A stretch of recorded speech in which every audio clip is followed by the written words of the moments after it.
Cerita sikit kena buat apa? Tu. Ha? Program raya ni. Karina tengah sibuk sebenarnya bagi makan kepada unta. Ambil aja. Cepat Karina. Oh, Kali. Tak. oh boy. Macam mana rasanya? Taklah. Karina, dia makan macam mana? Dia nak manja ke? Dia nak manja kan ke? Nampak? Okey nah. Okey. Dia nak manja lah dia. Sini.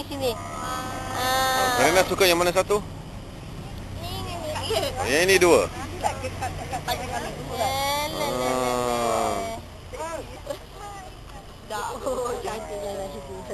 Ke Karina nak bagi? Kenapa? Dia buat apa sebenarnya? Dia cium Karina? Dia cium dah kena. Kena macam penjaga unta. Tengok, tudung Karina dah tinggal ada bekas-bekas. Tengok baju dia, tengok baju dia kat sini. Tengok baju dia. Okey. Sikit saya baju dia, nampak? Mana? Ni.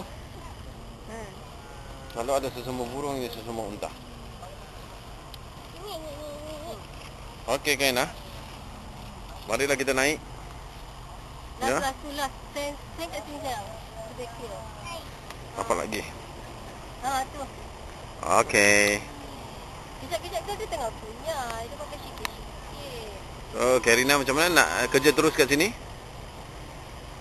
Ha, Karina?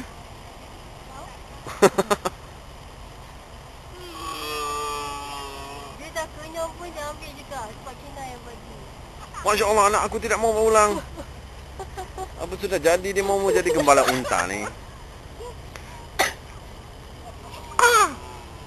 Karina, bas tengah menunggu, nampak itu bas. Unta ni sangat manja. Sangat? Dah lutak sikit kepala dia tu. Jom. Kita dah beli susu. Dengan Kina. Bye. Okey, bye. Bye. Bye. Assalamualaikum. Okey, Karina.